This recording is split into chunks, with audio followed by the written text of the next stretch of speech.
Mhm.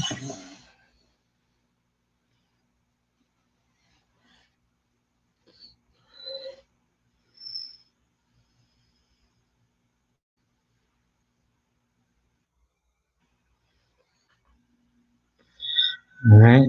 Okay. All right. So it looks like I'm the only one in here thus far.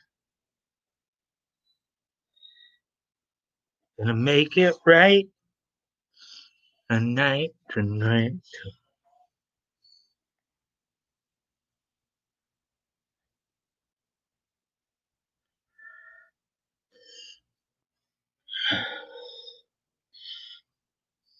Gonna make it right tonight. Whoa. Gonna make it right tonight. Whoa.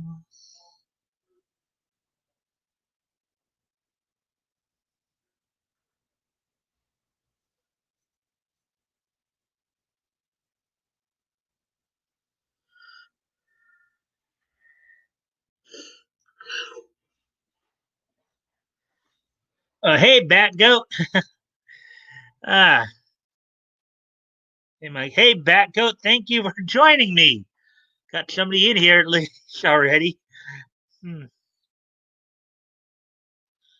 The YouTube and StreamYard seem to be a little slow on saying that there's more than one person watching right now. Anyways, yeah. So, well, how's your weekend? I'm gonna wait a few minutes, let some more people kind of get in here before I go on. Got a couple of stories tonight, and get to those in a bit here. See if we can get some more people in. Hopefully, with enough shares and stuff like that. Shares. Apparently I'm starting to get some trolls because on last couple of videos I've done, my more one of my more recent VA profiles, as well as the Friday night, I actually got a dislike. Um, and I know it's interaction, but still.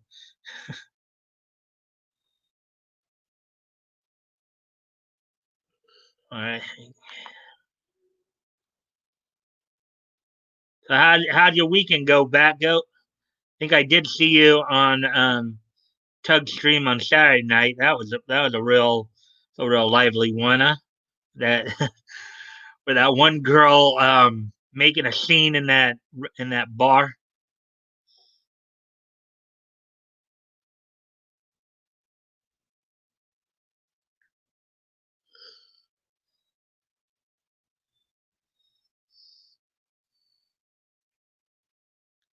Stupid trolls.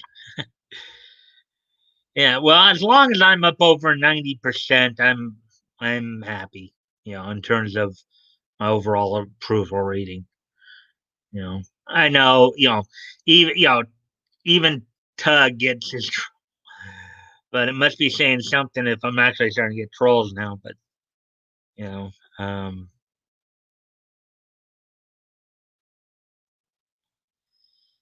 yeah, and I can understand. Yeah, I know you told me that the reason you missed Fridays is you basically were napping and just didn't wake up in time. I get that because sometimes I get tired too. And it's like just honk out and just.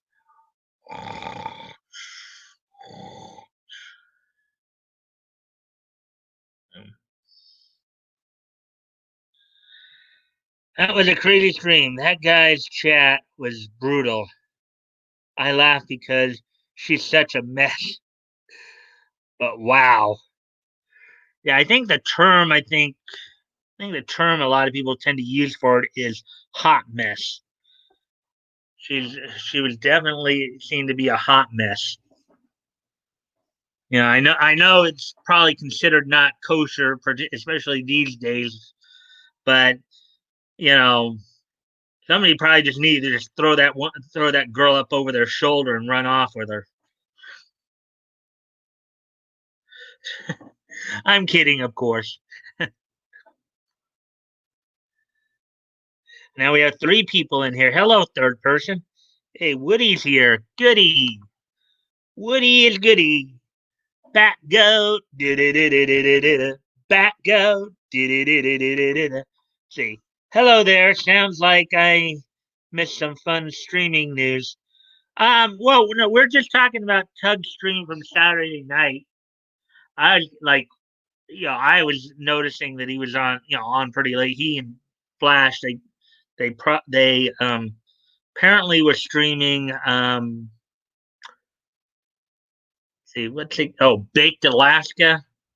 Is he and this girl he's kind of involved with were out in the town, and she just kind of went nuts.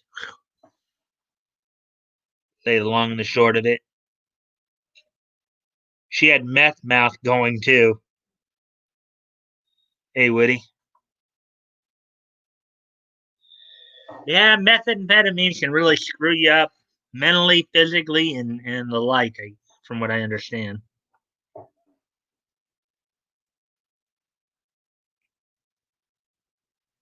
The boys had been enjoying a few beverages that night. Yeah, I know. They were talking about that a lot on stream.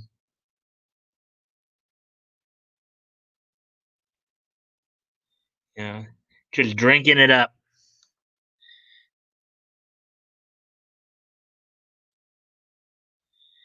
Yeah, so just past the 7 minute mark. Um, just hanging out for a few minutes before I get started. Depending on how many people get in, how fast they get in here. Maybe wait till anywhere between 15 and 20 minutes before she get into the news articles and all that. Excuse me a moment.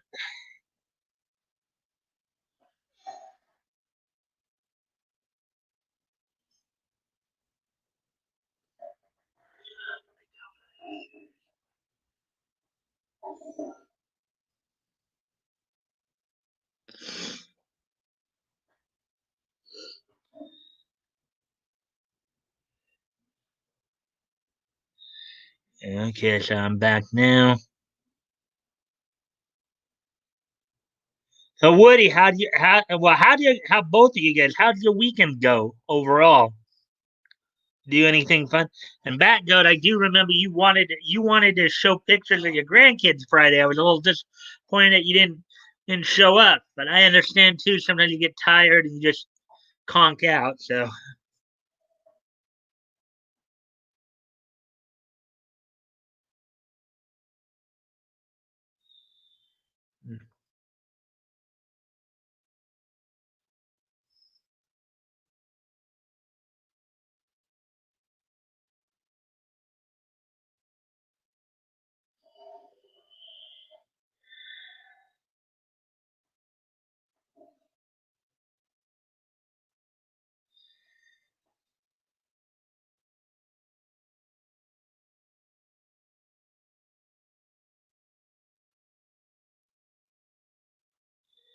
they did the mash. They did the monster mash. The monster mash.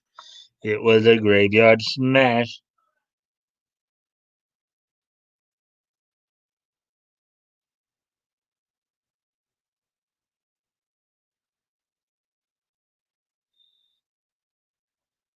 And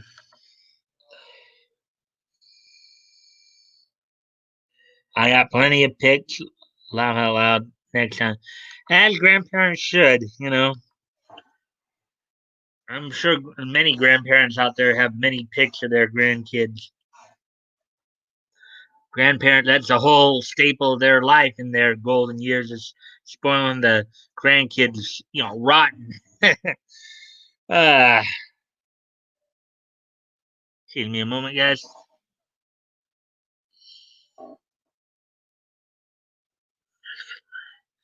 We're already past the 10-minute mark.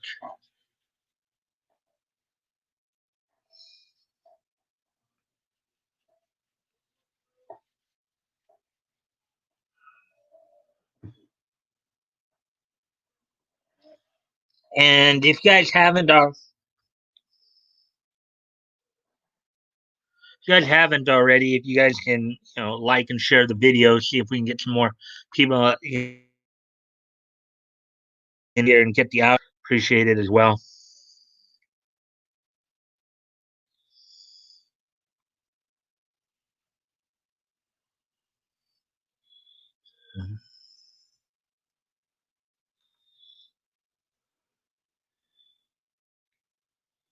Anyways,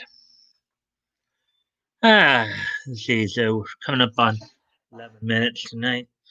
So let's see, 11 minutes thus far. Okay. I'm still waiting on some solid confirmation for Friday for this Friday's guest. Hopefully, I'll get some. Still, kind of got like, uh, yeah, we might be able to if with the guest I was that I was trying to get for this Friday. Still, kind of getting the. Yeah, we'll kind of wait and see. We're still working out our schedule, what have you, and then of course, the 30th, 2 weeks from this Friday.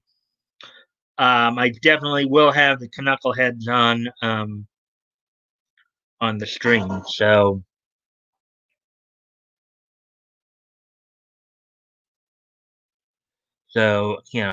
um, that they did. Sometimes it can get a little frustrating because I want to have particularly for Friday nights, I want to be able to bring people in and of course rotate them around a bit to where and different viewpoints, different we talk about different things and stuff like that. Hopefully, it'll get that point.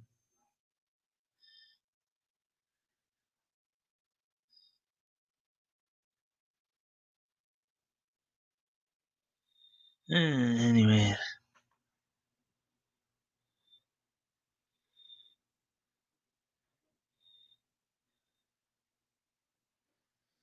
let's see. We're coming up on 13 minutes now, like 12:45 at this point. Let's see. Um, anything exciting happened for you guys over the weekend? Anything you guys want to talk about? Anything you guys want to brag about or anything like that?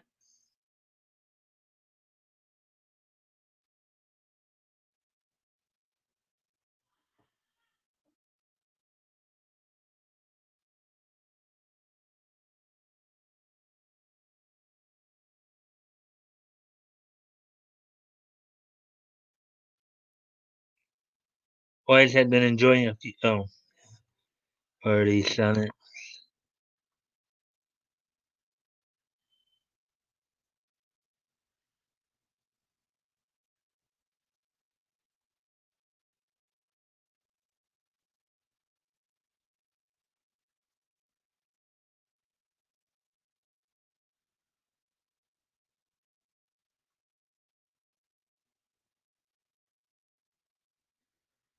Hmm.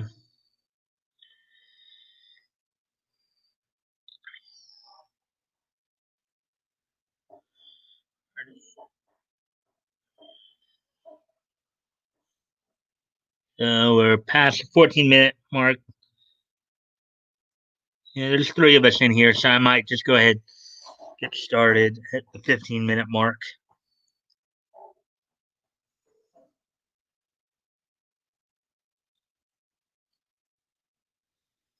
Hmm.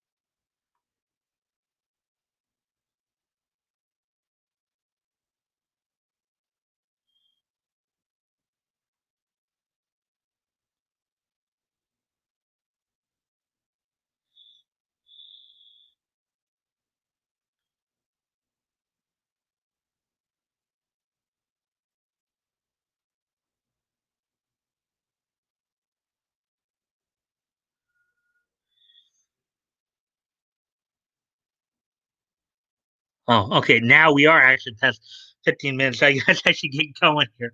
Okay, so here's what's on tap for tonight, guys. So I did pick up on a couple of stories. Um, one's I guess an interview that Alan Moore did, criticizing, I guess the current set of superhero movies in terms of infantilizing society. I think that was a term he used. And then also now apparently there's kind of a reboot release of an anime from back in 2006 called Higurashi When They Cry. So with all that being said, and it seems there's nothing more to be talked about, let's get going on those articles then.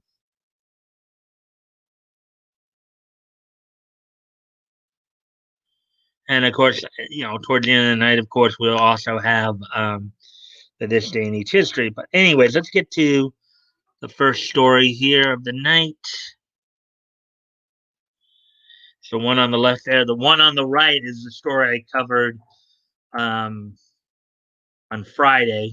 If you guys want to go back and watch the stream from Friday to get that story, and hear some of my commentary on it as well. But anyways, so this is the lead story we're going to start out with. Alan Moore with a colon. Superhero movies infantilized and blighted culture. So let's go ahead and see what he's got to say about all this. And this is covered in the comic book, celebrity, and movie section of this Bounding into Comics. Um, Alan Moore rarely does interviews, but he's resurfaced for a new one, and it may not surprise you to learn the Watchmen creator, who has disowned some of his own work and largely disowned the adaptations of his graphic novels, doesn't really care for the boom period of superhero cinema we're currently in. I guess this is some of the comics from the Watchmen. Some interesting interesting characters there, it would seem. Moore opened up to Deadline that he thinks superhero movies are a blight and an infantilizing influence on our culture. Now, what I'm guessing what he means by infantilizing, it's basically the same thing as patronizing. In other words, treating your audience like they're babies, like they're infants. I'm guessing that's what he's meaning by that. But anyways, most people equate comics with superhero movies now, he said, which he finds troubling.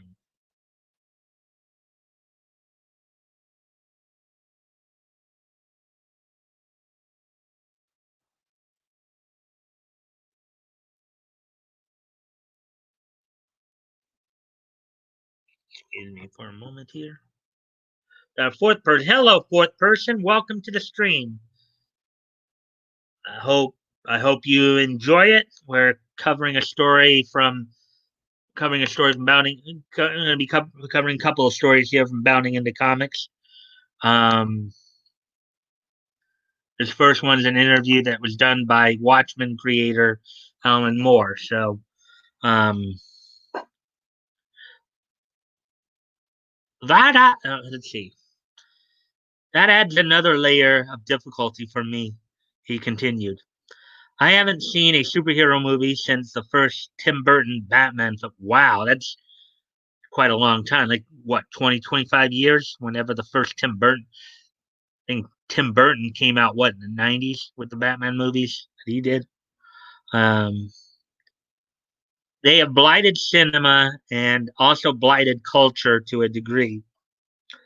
Moore would then add, several years ago, I said I thought it was a really worrying sign that hundreds of thousands of adults were queuing up to see characters that were created 50 years ago to entertain 12-year-old boys. Hmm. So the 19, well, okay. First off, many many superheroes have been around longer than that. Superman, of course, as I told you guys, made his debut on April 14th, 1938, in Action Comics #1. Batman made his debut in Detective Comics #27. Actually, and I misquoted the date on Nick's stream that one time. I said recently, I said it was September 13th, but it was actually March 30th of 39. I think I was getting it confused with some kind of code Batman was using. But anyways, Wonder Woman, of course, I think came out, I think maybe in 1940. I know her first appearance was in All Star Comics #3. So um, just before she started her run in Sensation Comics. Anyway, so back to the story here. That seemed to speak to some kind of longing to escape from the complexities of the modern world and go back to a nostalgic, remembered childhood. He continued further. That seemed dangerous. It was infantilizing the population. Um, I would disagree with. I don't think it's infantilizing. I think I think we all want heroes in our lives. Seeing somebody do good, especially when you're surrounded by so much evil and darkness that's in the world, particularly right now. You have pestilence with disease. You had COVID going on. You have the riots going on. Sometimes you do wish, I'm sure many of us feel like, wouldn't it be cool if Superman came in and just incinerated some of those rioters, or Batman threw down a smoke grenade to disperse them, or Wonder Woman subdued them with her lasso of truth. Green Lantern coming in and maybe putting him in one of his green radiation balls, or a Flash just causing enough of a whirlwind to get them to disperse. It's like, um, I don't know if it's really tantalizing.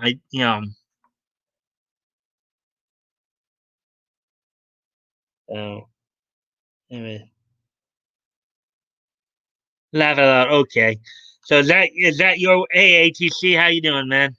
So is that your way of saying that you don't necessarily agree with Alan Moore's description of people who are still into comic books? This man. Anyway, so continuing on with the article here, that seemed to speak to some. Oh, okay. We already read that paragraph. Sorry about that.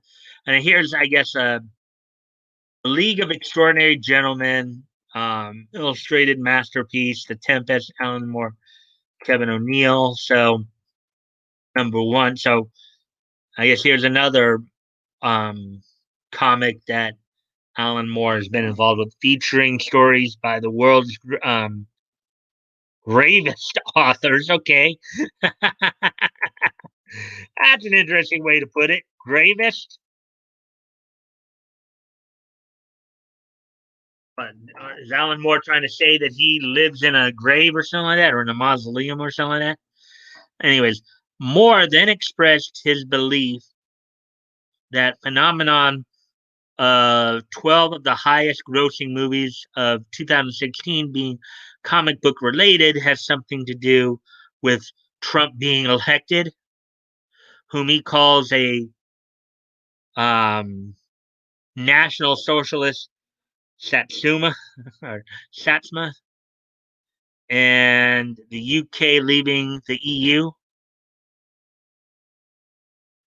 All right. I guess Alan Moore is a bit of a leftist, I guess. Um,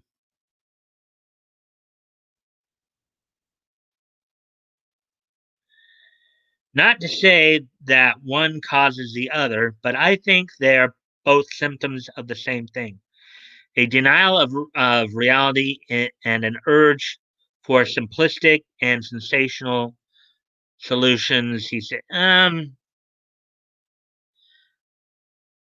think most people want things to be more simplified. That part I might agree with him on that. But sensational? There probably is a segment of society that does believe it. I think overall, though, I think people just want to be able to live their lives. They don't want to deal with a lot of the garbage going on in the world. You know, obviously, seems Alan Moore may have been drinking the Kool Aid a little bit.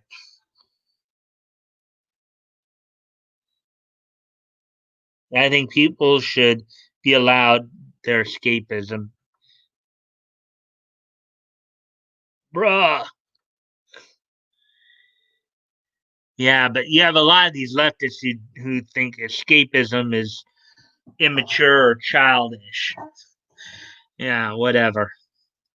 Um, the writer also shared he wants nothing to do with comics after retiring permanently from the industry in 2018. He thinks they've lost their edge.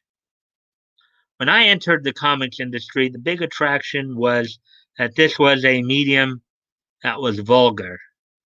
Um, it had been created to entertain working class people, particularly children, said Moore. And I would have to agree with that, because I've done my fair share of study on comics and like what they call the golden age of comics back from the 30s to the 50s. And yes, you did have a lot of that in the comics. I mean, granted, back then there were a lot more variety. I mean, you had superhero comics, but you also had crime noir, you had horror, you had celebrity comics, you had romance comics, you had slice of life comics, you had all kinds of differentiating comics. So um, now he says they are marketed too much toward middle class people. The way that the industry has changed, its graphic novels now, it's entirely priced for an audience of middle class people, he stated. I almost get the impression that he's indicating that comic books have become more of a like pro labor union movement, pushing them to trying to push them to action. Anyways, he added, I have nothing against middle class people, but it wasn't meant to be a medium for middle aged hobbyists. It was meant to be a medium for people who haven't got much money. Yeah, well, there's a lot of middle aged. I would think, though, that there are a lot of middle aged hobbyists who are also in that same category of being like middle class. Also, so, and again, if you think about it, a lot of the characters, when you see a lot of the characters, whether they're in comic book form or cartoon form, because remember, many of these comic book characters have, they haven't just made it to the big screen, they made it to the small screen too. Television. Many of us grew up on cartoons like Super Friends, Spider Man and His Amazing Friends, the DCAU of the '90s. So, some of the Marvel out the Super Action Marvel Hour. I think in the '90s, Marvel superheroes in the '60s. So, um, in his mind, what's wrong is people wanting to read comics aren't made for children as they always had, but still feel sophisticated. The form grew up after all. Well, I know Alan Moore may not be as familiar with comic history. And I know I mentioned this maybe a couple of weeks ago. when we were talking about that Hawkman article.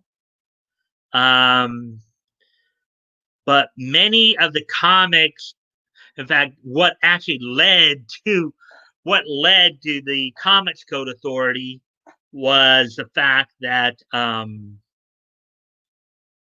material was becoming more adult. Was because you did have murder and rape being more explicitly shown in comics back in the 30s and the 40s. Okay. And I know I told some of you guys who are in here right now about that one Hawkman story I was telling you about where he partnered up with a FBI with a female FBI agent, I think by the name of Ione Craig, who when she was captured by the bad guy was teasing the idea of assaulting her. Um, so Alan Moore, yes, the comic books of the 60s and 70s were geared more towards children, but that was due in heavy part because of the Comics Code Authority. Now, granted, yes, people would make the argument that they've always been made towards children. Hey, Crow.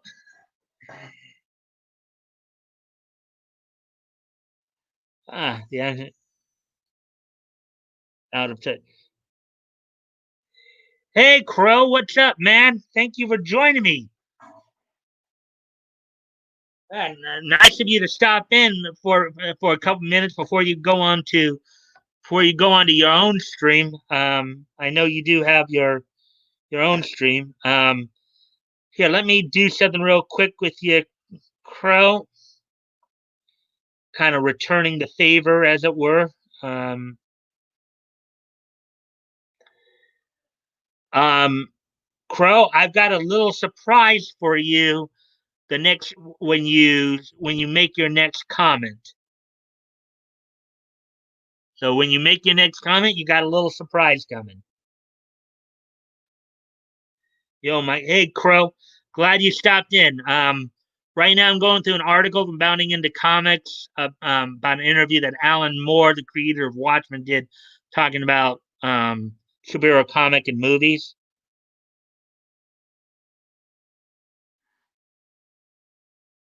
Uh, how's everyone? I'm doing fine. Just doing my thing. Covering some icing shoulder wrench. Yep, a wrench. Um, good to see you. Nice wrench. Interesting. Yeah, it is interesting. Crow. Let me see.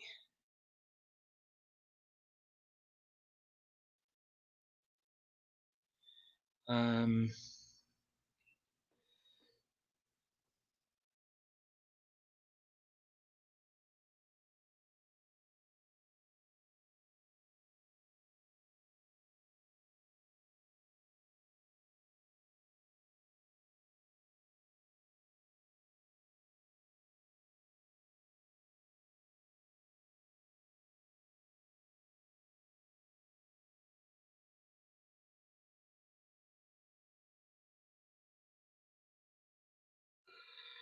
um, I'll be right back to it, guys. It's just something I'm trying to do here.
Yeah. Okay. Let's see. Yeah, it swelled up. Oh, okay.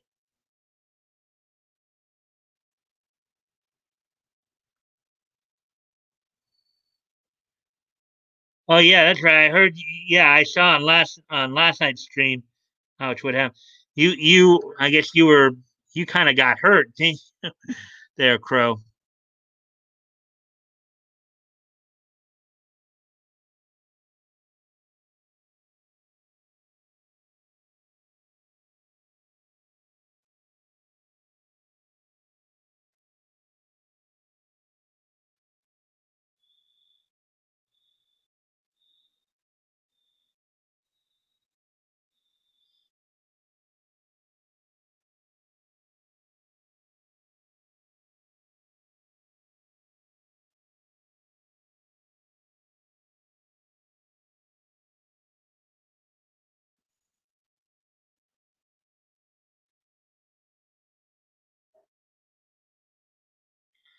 Okay. Well, anyways,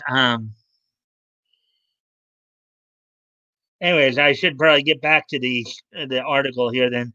Um,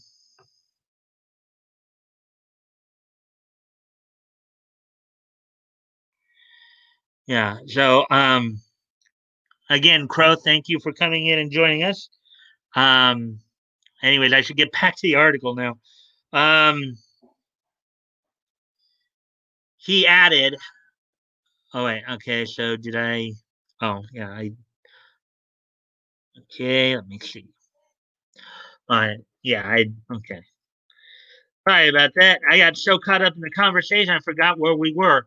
Here's some nice panels of from a Batman story. Batman and Joker taking on each other there. Okay, but Moore feels they didn't make the inroads with adult comics that they would, instead causing readers to take the hero characters too seriously. They became grotesque in his view as they got more adult. Um, he sees Adam West's portrayal as a more faithful adaptation of a man dressed as a bat. Increasingly, I think the best version of Batman was Adam West, which didn't take it all at all seriously, said Moore. I wonder though if Moore knows the origins of Batman. um, yes, Adam West did a good job portraying um, Batman of Earth One or the Batman of the Silver Age. Okay, he did a good job doing that, but that was still somewhat of a watered down version, especially when you take into consideration Batman's history. So, um,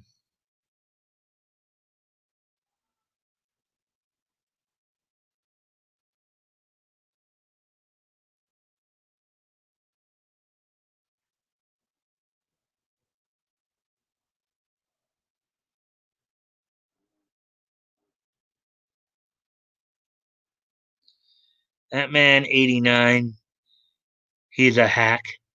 Hmm. Hmm. We had five people in here a second ago.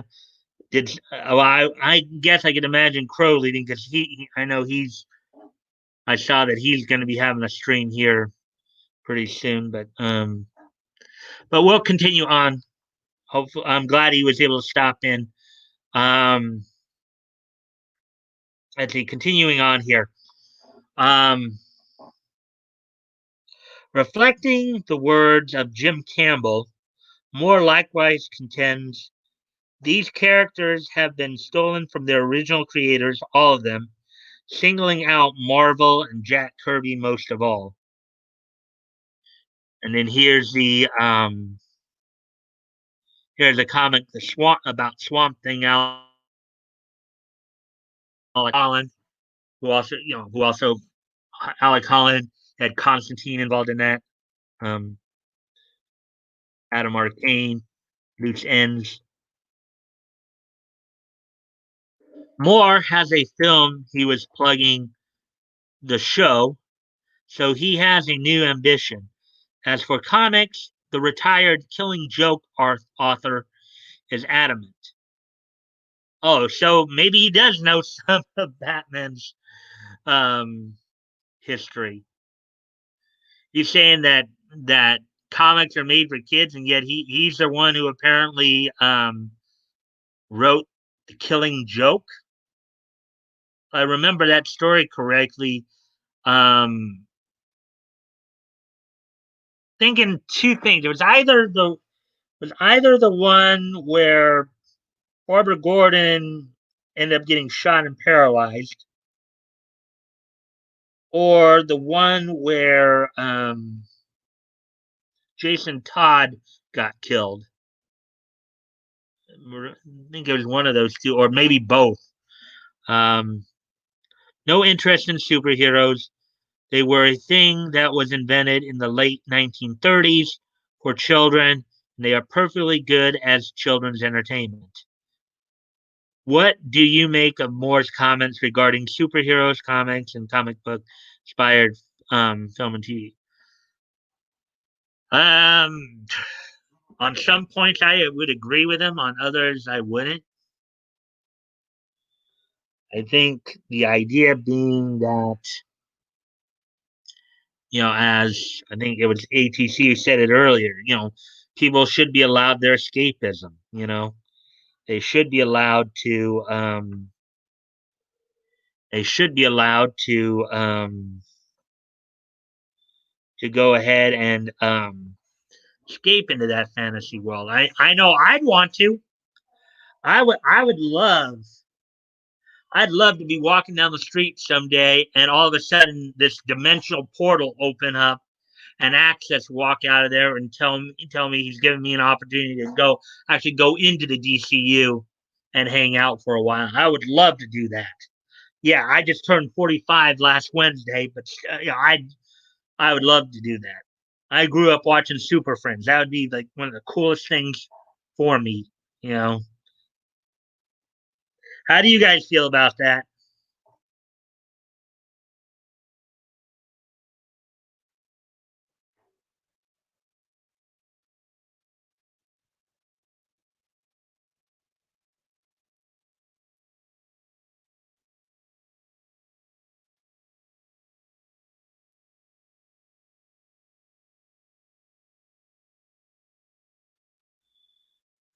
Back go now. The only ones currently talking right now.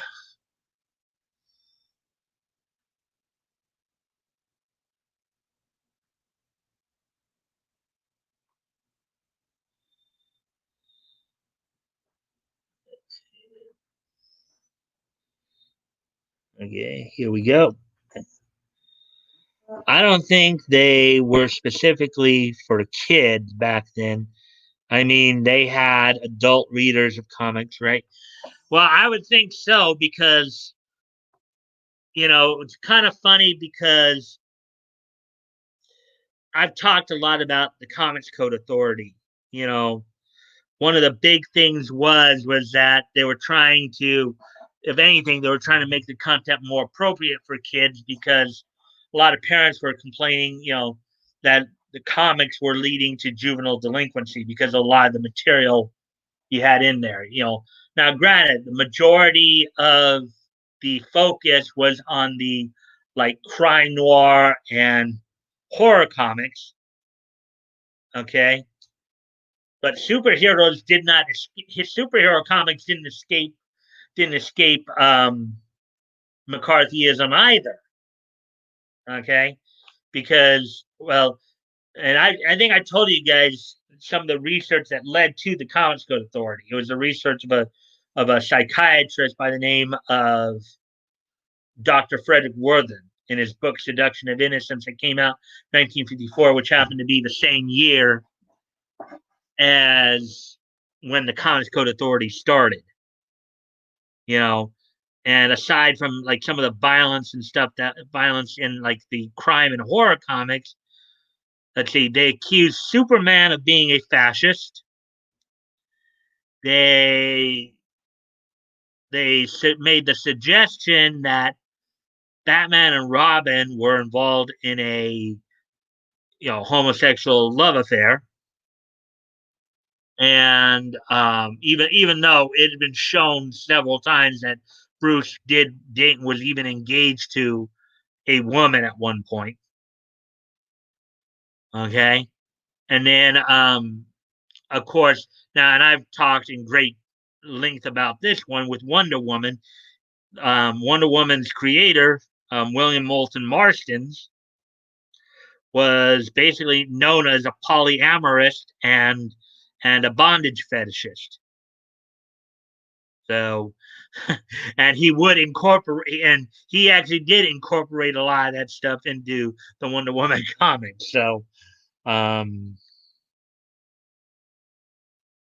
see. Here we already. The video game violence argument that is widely debunked. Yeah, basically that if you, a lot of times if you play violent video games too much or you read, I mean, it's been used in all forms of media. You know, it's been used. It was used in comics. That's what led to the Comics Code Authority being established in the first place. Um, it's been used to, of course, censor TV. That's how we got the Children's Television Act in 1993, and why a lot of pro wrestling programs were moved from Saturday mornings to particularly more local wrestling programs, like in Memphis. In Memphis, in '93, the USWA was on, Memphis wrestling was on Saturday mornings up until '93, and then when the Children's Television Act was signed, they had to be moved to late night. Um, and then, of course, as you just mentioned, back out the whole video game violence argument, being used as well. So that's pretty much the crust. That's pretty much the crust of it right there. Um,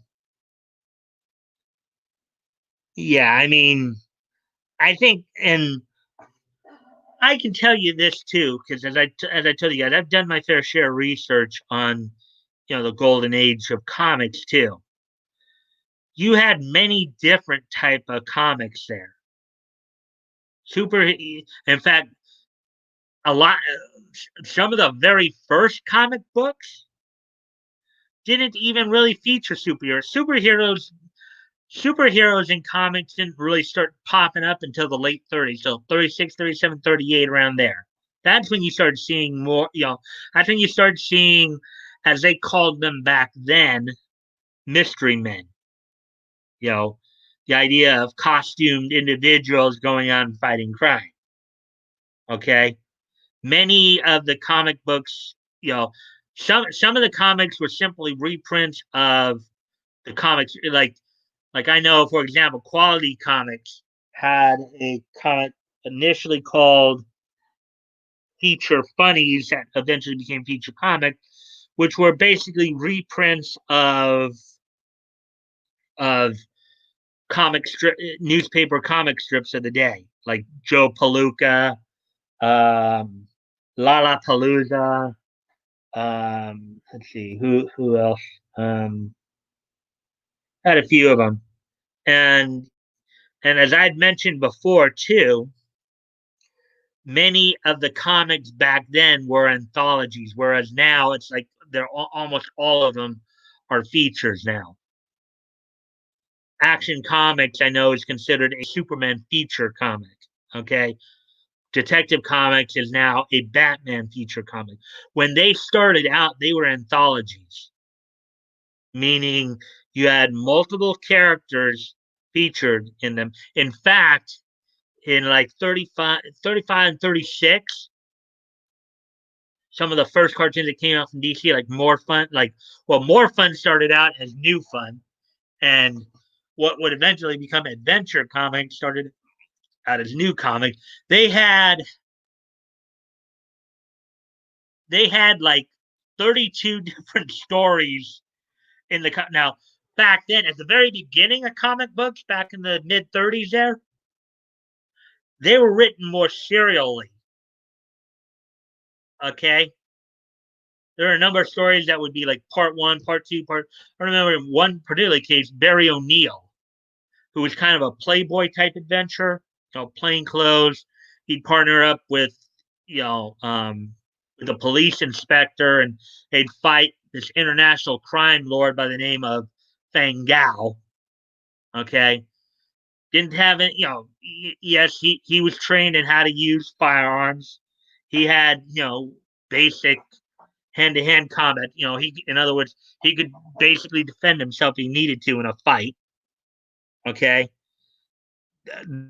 with him where you know um, they'd go like all the way up to chapter 32. I'm not kidding you. You know, 32, 35 issues down the road or something like that. And the very earliest of comics, there's each story they'd have, as I said, 32 stories in them where they were 2 pages at a time, and you'd have like part one in issue one, then part two in issue two, and then part three, and so on and so forth. Wasn't until Detective Comics number one made its debut. I believe it was. I believe the cover date might have been May of '37, or maybe March of '37. But basically, debuted in the spring of '37, and it was actually the first comic that really where you didn't have like a whole bunch of um, stories. You know, um, you had like seven stories in there, and they were all of decent length of like 10 to 15. I think 10 to 15 pages each or so. Let's see. Wait, there were seven. No, actually, there were seven stories, and books back then were I think something like 64 pages. So you'd have you know a good 8 to 10 pages per story. So like I lost a couple people. Um, but going back to comic history, though, to me, I find it. Yeah, and I know Crow's just started his stream just now, so that's probably part of the reason why. But yeah, so that's the first story that we hit upon here. Give me a sec while I step away from the while I go off camera for a moment. Well, look like somebody came back. Goody. Back up. We're back up to 4 people now. Goody. So, anyways, now I'm going to, of course, move on to the next story here, which is coming from the anime realm.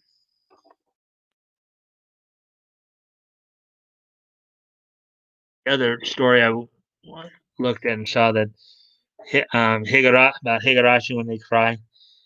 And look, we're coming up. We're past 54 minutes already. We're coming up on an hour already. So look what happens when you get really into something, right? Excuse me a moment again. Sorry, guys.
So here's the title of the story: Higurashi When They Cry, New reveals name change and new key visual. Now, I think it was something like 2 or 3 years ago. I watched the first anime called Higurashi When They Cry. It's a pretty surreal anime. Pretty dark one too. So, um, excuse me again. Sorry, guys.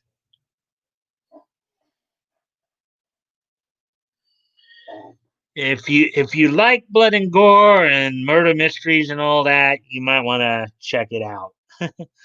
Um,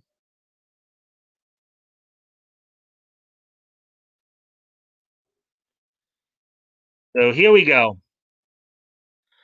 The latest entry into the Higurashi When They Cry series has received both an updated name and a new key visual following the airing of its second episode. So here's, I guess, one of the visuals they're talking about here. Um, Produced by Kadokawa in cooperation with Funimation, the recently announced Passion animated um, Higurashi When They Cry project was initially named Higurashi When They Cry New and marketed as a remake of the original 2006 anime adaptation by Studio Dean. However, this appears to have been an intentional and massive ruse from the anime staff, as Higurashi When They Cry News second episode has revealed that the new adaptation features a slightly different story than the original series.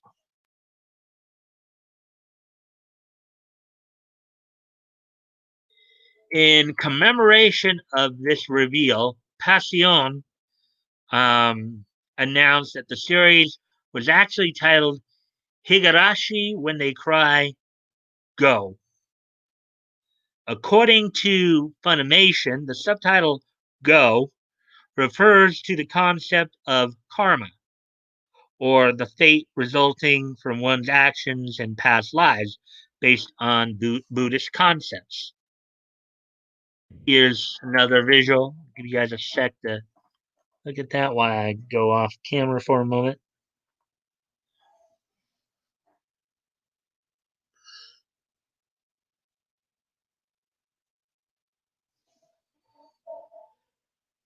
So here we go.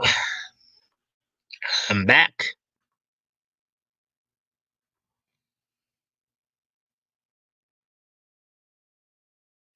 Passion also revealed a new key visual that depicts two versions of Rika Furude, one young and one more mature, surrounded by shards of glass depicting the horrified faces of her friends.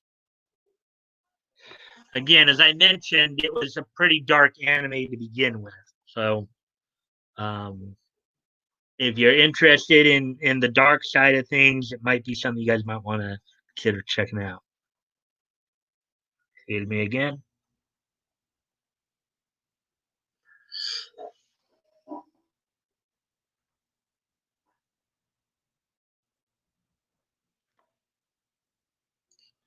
Yeah, I guess nobody's had anything to say since the video game argument comment by Batgoat. So let's see. We continue on.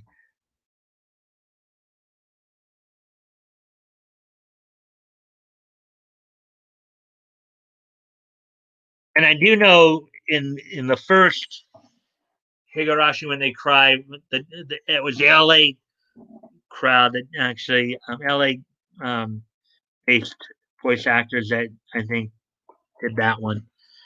Of course, details on the exact nature and implication of this name change and key visual remain shrouded in mystery, as the series is currently only 2 episodes into its 24 episode season, which, as I recall,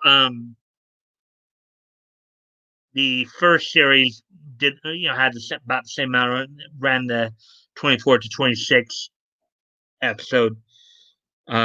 What do you think about the name change? Does the new key visual spark any theories on the future of the storyline? Let us know your thoughts on social media. Well, again, I only watched the series once, so I don't have much. It was a pretty good. It was a pretty interesting series in terms of because of how dark it was.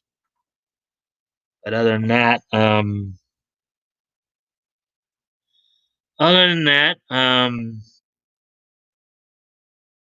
yeah, not much more I can say on that. So we're just past the hour mark here. Um, so you guys have anything more you want to add, or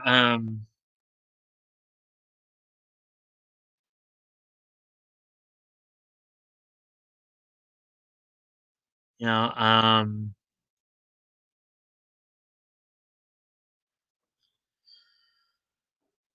you know, um,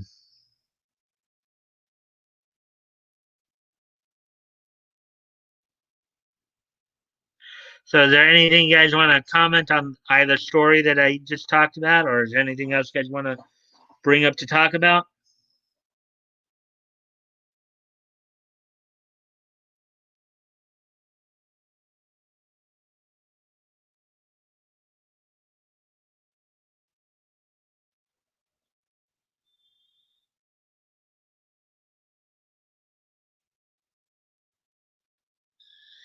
Kind of interesting how nobody has said anything since we were talking about the comics earlier. Um,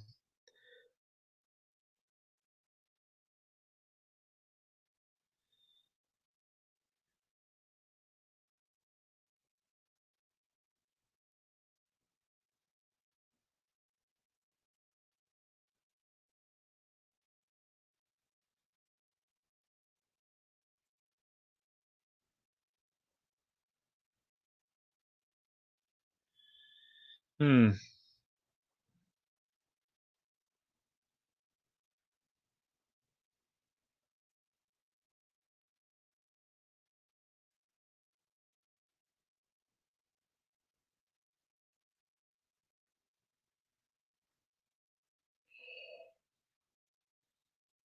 I guess there's not a whole lot to be said, huh?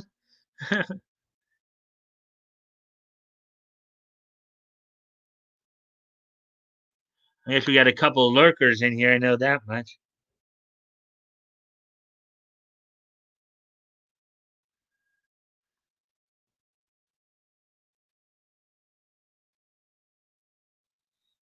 Hmm.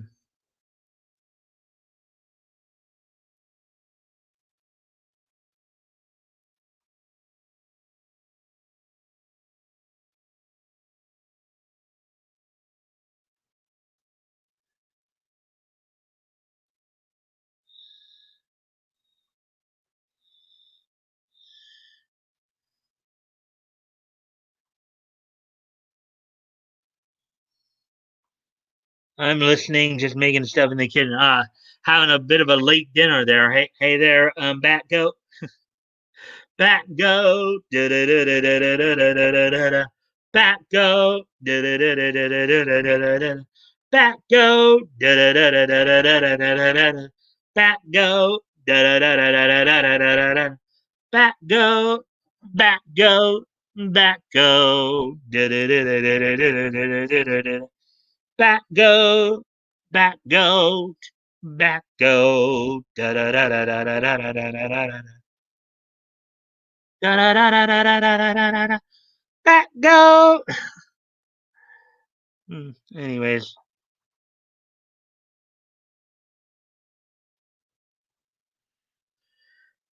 so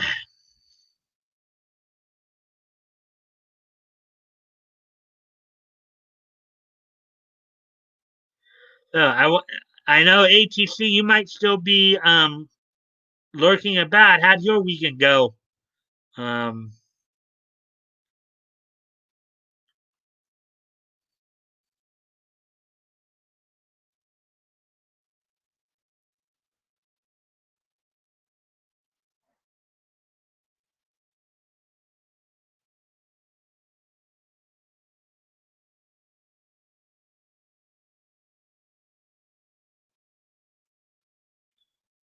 Hmm.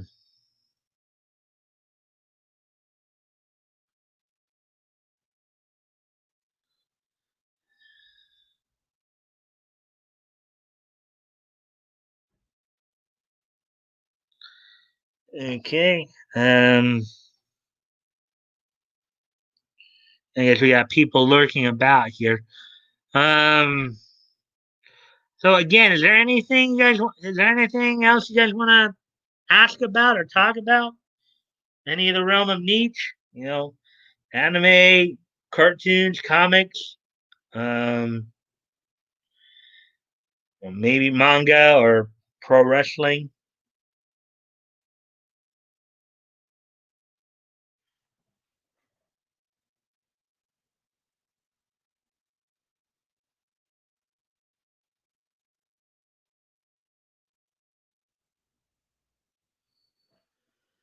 Hmm.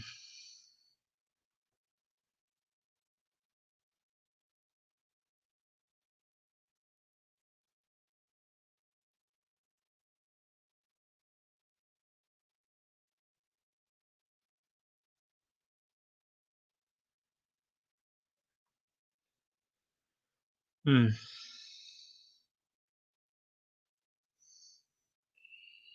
All right. Well, as it seems like I've got through, I got through the main stories. Didn't seem like there's anything people. Yes, everybody's just coming off of the weekend here. I know Crow's things going on online. So, are you guys ready for this day in each history? Then, unless there's something else you guys want to talk about or ask about, I guess we'll move on to this day in each history and start wrapping things up. Then.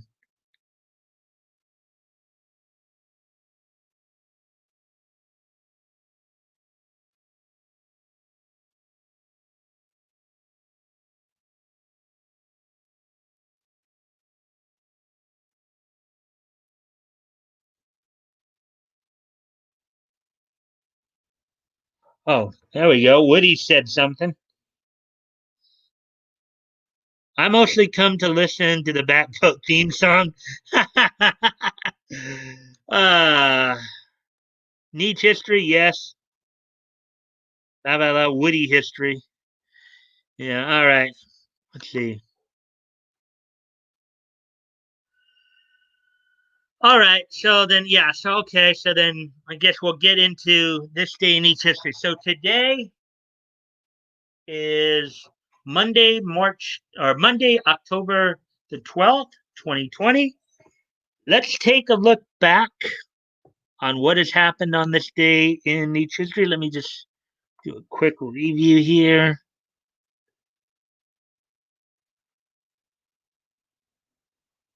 Okay, so yeah, so got three pieces of niche history for you guys tonight. Not,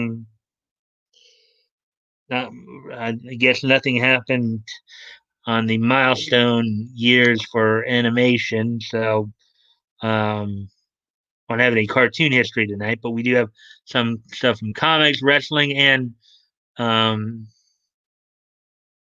and anime. So without no further ado, let's get started here. So our first stop is going to be going back 25 years ago today. On this date in 1995, DC Comics would release on the newsstands the 525th issue of Batman. Um, believe this was the yeah this and as you guys can see right there, Batman first came out in 1940, and this was issue 525 that we're looking at here. So on this date, 1995, the 525th issue of Batman stands. The title of the story was Frozen Assets. It is a 22-page story um, featuring the post-crisis Batman. I would imagine that this is one of the times where he was fighting Mr. Freeze.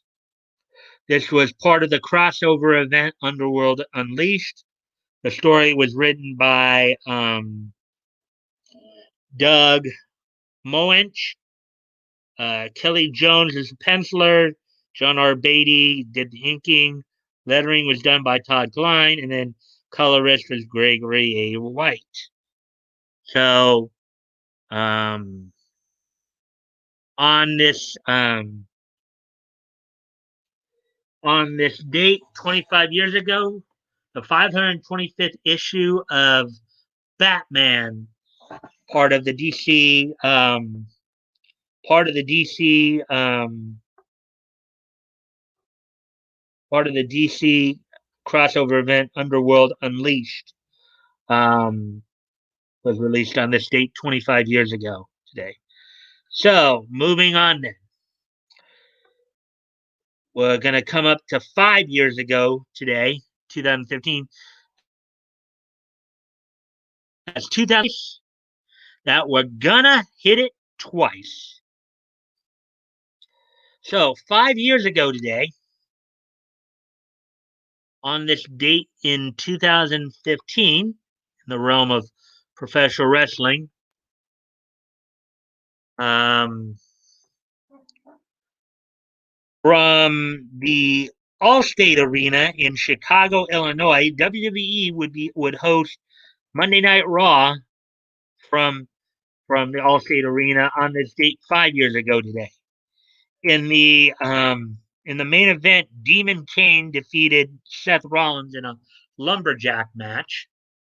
Now, for those of you who don't know what a lumberjack match is, it's basically when you have two guys wrestling in the ring, and the ring is surrounded by a bunch of other wrestlers to basically keep the guys from being able to run away from their opponent.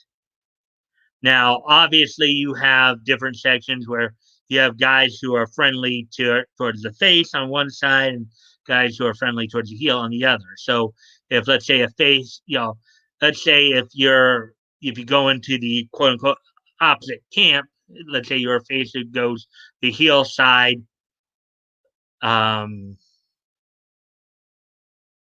or a heel who goes to the face side, you know, they'll basically sit there and take advantage. They'll beat the tar out of you and then throw you back in the ring. The technical idea of the rule is if you leave the ring, you're supposed to be thrown back into the ring. That's the rule of a lumberjack match. It almost never happens that way. Usually, if you end up in enemy territory, they beat the patooties out of you and then throw you back in the ring. If you land on friendly ground, they'll like sit there and they'll be all support, like, yeah, way to go, man, way to go, man. They'll like help give you some rest and all that. And then you usually will have opposing camps sit there and beat the tar out of each other. So,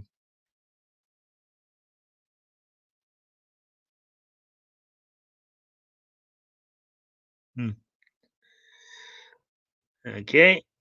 I don't know what those emojis mean, but I'm going to just assume they're good things. They're positive. So, anyways, and on some of the key matches on the undercard, of course, the Divas division, the Divas division was being pushed pretty hard at this point as well. In the match right before the main event, the combination from Team Bella of Alicia Fox and Brie Bella would defeat the PCB combination of Charlotte and Becky Lynch. Nikki Bella in the corner of the Team Bella team, while Talia Neidhart, the daughter of Jim Neidhart, part of the Hart family, she was in the corner of Charlotte and Becky Lynch. Team Bella would defeat PCB in 3 minutes and 5 seconds. Some of the other key matches on the night included John Cena retaining the WWE United States Championship against Dolph Ziggler in what looked like to be the longest match of the night at 17 minutes and 40 seconds. So they must have put on a pretty good match there. And then, of course, in a furthering of pushing the Divas division, Nikki Bella would defeat Naomi. So this is a case of Team Bella versus Beautiful and Dangerous. The new, okay, well, actually, one match actually beat the previous match I talked by 12 minutes with 17. The New Day, the WWE Tag Team Champions, would defeat Randy Orton, Dean Ambrose in the opening match of the show that took 17 minutes and 52 seconds. So that's what happened on this date on Raw 5 years ago.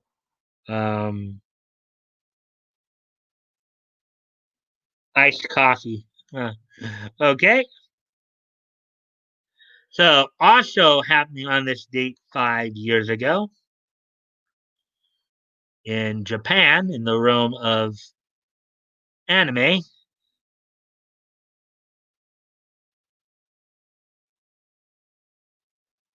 on this day 5 years ago, the anime um, Ani Tori X would make its debut on Tokyo MK and Sun TV, produced by Rising Force. The plot of this anime, the series follows six young aspiring idols as they train and teach the audience using various exercise routines. So basically, think of it almost as anime meets America's Top Idol. Think of it like that. So the anime was called Ani Tori X, and it made its debut on Tokyo MK and Sun TV on this date in 5 years ago, 2015. Produced by Rising Force Studio. So that's pretty much all that happened on this day in Nietzsche history. Um, I hope you guys had fun tonight listening to me on a couple of stories. We're now at a minute 18, so we're coming up on a minute 20. If you guys would, let's do a mic stream, or let's do a mic raid on Crow Stream, um, to show them our love. All right. So hopefully I'll see you guys over there. Uh, Bye. See you guys tomorrow. I hope to see you guys back here tomorrow night. Bye.